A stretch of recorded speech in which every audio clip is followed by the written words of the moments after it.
Hi everybody, this is Richard Slay, and I would like to make a couple of videos on how to work with a guitar player, or if you are a rack harmonica player, how to work with a guitar player, which would be you. These are a few things I've learned over the years that have helped to get my guitar out of the way to make more room for my harmonica while still backing me up rhythmically.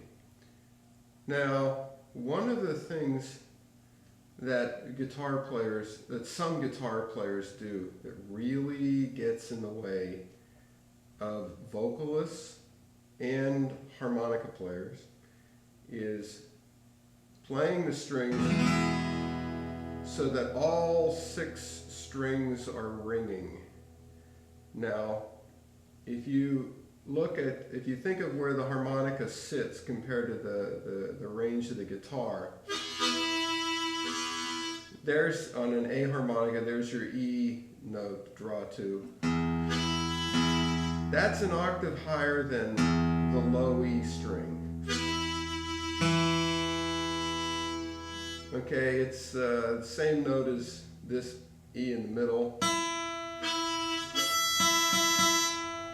And that E string up on top is right there, smack in the middle of the range of that harmonica.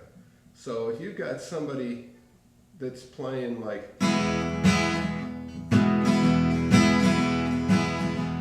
it's going to be really hard for you to ride on top of that.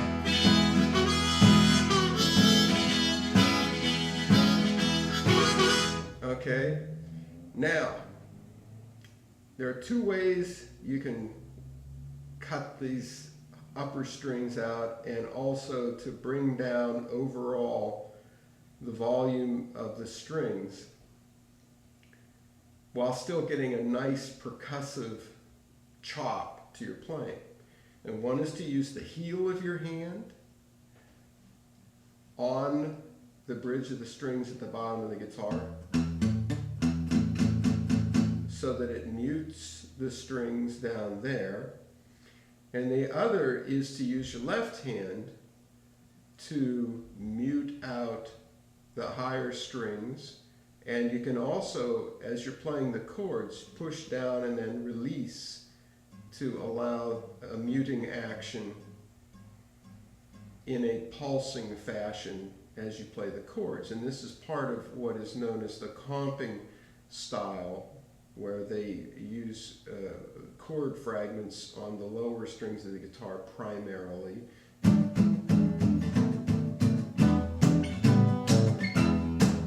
And there's a lot of that kind of.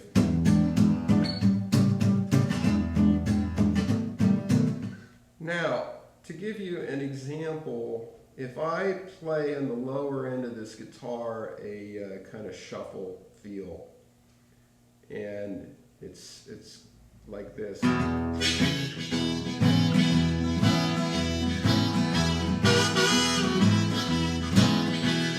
I let those high strings ring, it's really hard to cut through. But if I dampen out those upper strings and I also mute all, this has all of the strings muted to some degree. You just want them to ring out enough to get those bass notes and enough of the chord coming out that you got something to work on top of.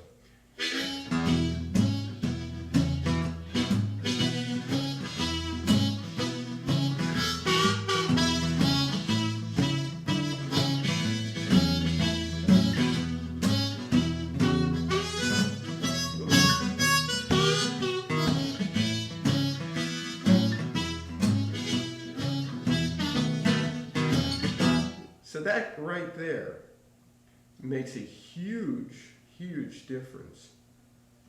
Now, even when I'm finger picking and playing those higher strings, I still use this kind of muting.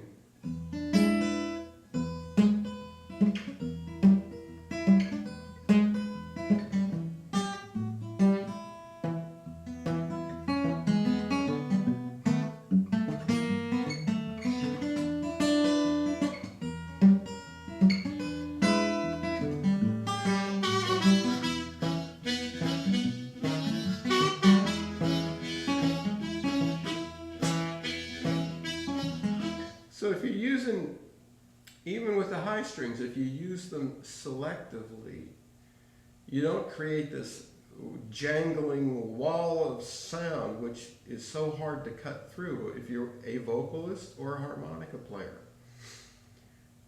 And the other thing I think about is, where is the harmonica in relationship to the guitar? So there's a vertical axis, you know, where is the guitar? Is the guitar in a range that is below the harmonica, or is it in the same range, you know, just getting in the way? And like I said, with an A harmonica, if you're playing down in this low end of the guitar,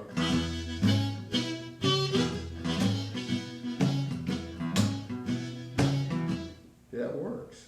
If you were playing up here and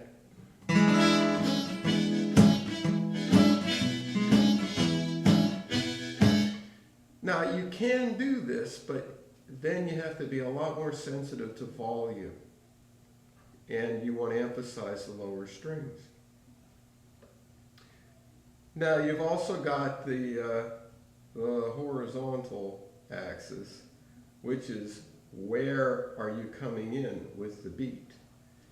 And if you have a lot of notes happening, it gets real busy. You're better off having some kind of a recurring accent and having the other chords or whatever downplayed so that there's more of a recurring pulse.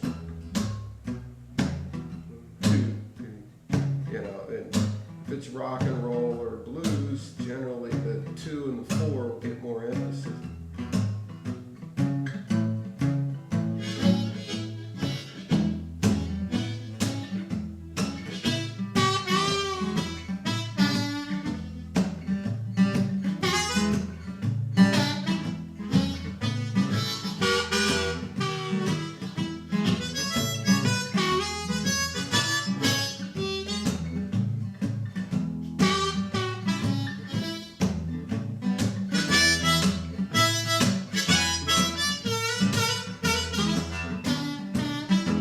So that right there is an example of playing with an accent and then dampening the strings out most of the time. It just creates this percussive sound that's not full of highs, and it gives the harmonica a space to ride on top of. So those are a couple ideas to play around with, and I have more ideas, and I will continue this soon. Thanks for listening. This is Richard Slay. You can find me at www.customharmonicas.com. Thank you.